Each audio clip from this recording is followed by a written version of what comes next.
What's the most effed up thing someone has told you about themselves after barely getting to know them? Co-worker took out a client for a business lunch at a small town restaurant. He asks the waitress, "How are you?" To be polite. She proceeds to go on a 5-minute spiel about how terrible her ex-husband is and how he's ruining her life and how she feels like crap because of it. After she finishes, takes their order and leaves, the customer says, "So you must know her pretty well?" Only well enough to say hi in passing. "Oh, so then that was just as awkward for you as it was for me then?" Yes it was.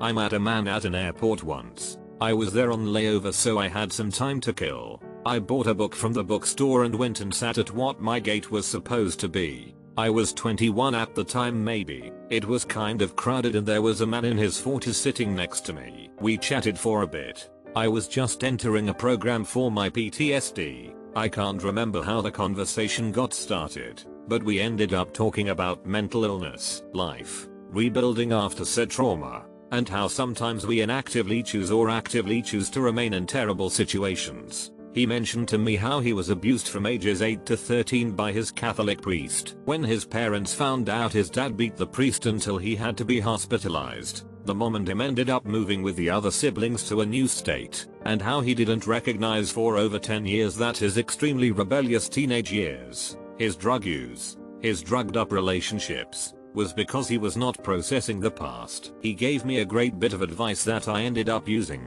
Sometimes what you really need is a change of scenery. He talked about how in his mid-20s he got therapy, and once therapy ended he moved. He packed what little he had and moved. Worked 2 jobs to put himself through college. Now on a few businesses. It is much happier and successful in his life. He made it a point to tell me that if you run from your problems, they'll always catch you. However, if you confront your problems, you're then free to go wherever you want. That was almost 10 years ago, and it made me really stick through therapy, and I took his advice and I moved. It was amazing. For a long while it was just what I needed. Unfortunately, isolation is putting me back into a pre-therapy mindset and not too healthy, and I'm going back for more mental health work. But I still think of that layover I had at O'Hare Airport.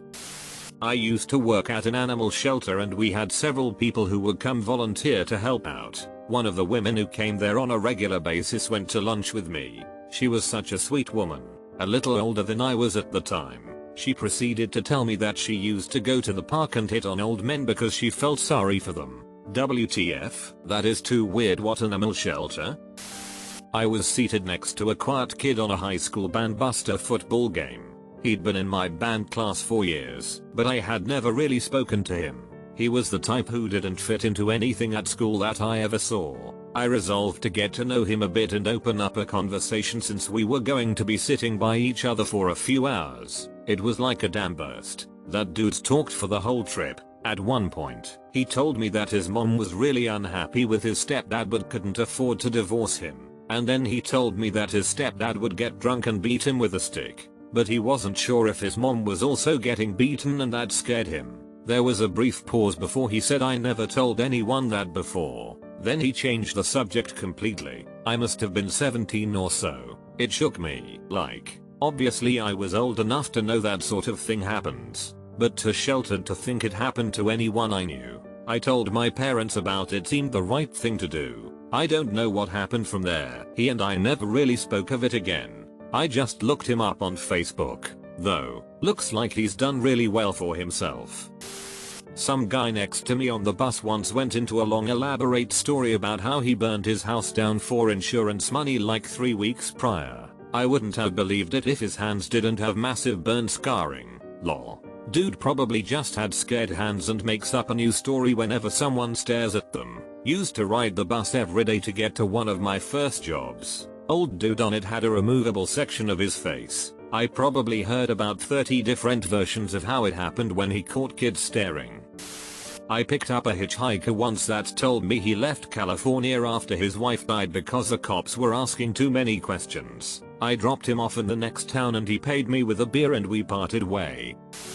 Had to do a course and the trainer arrives. Introduced himself to the small class of maybe 4-5 people and asked a bit about each of us. He then told us his wife had died 2 years ago and he tried to kill himself. I felt horrible for him, but he seemed genuinely happy with where his life was. I ended up staying back after class and having a beer with him at the bar. He was a really cool guy. I hope he is still happy. A co-worker implied there was illegal activity going on among the hospital staff. It was my first day. During the training period at a new call center gig, one of my new co-workers got on the subject of how she'd done time for 5th degree assault, and the amount of time she spent in jail was because the prosecutor had it out for her. Without thinking, I have no filter, I blurted out, "There's no way you'd get that kind of sentence for that without priors." Co-worker's response, sounding defeated, "Yeah. I was doing my practice in a hospital. They brought a young man in the neuro clinic. He was my first patient. He was around 30 and he had fallen from a tree while working. He turned out to have a complicated neurological condition that had nothing to do with his fall. He was also diagnosed with severe depression. He was in there 4 months and no one ever visited him. The only time he felt a bit better was when I visited him and did some tests to him. He said, 'It's nice when you come and make me play with the colored toys and make me draw things.' One day he was looking out of the window. When I came in he looked me dead in the eye and told me, 'You know, if the windows didn't have protective bars, I'd jump right out.' It was the first time I'd heard such thing and I remember it ever since." Randomly met a fellow motorcycler at a gas station at 2 AM. Told me he was going to confront his wife and her lover. Not right then, just in general. Then we rode the last 100 miles to St. Louis because he happened to be going the same way.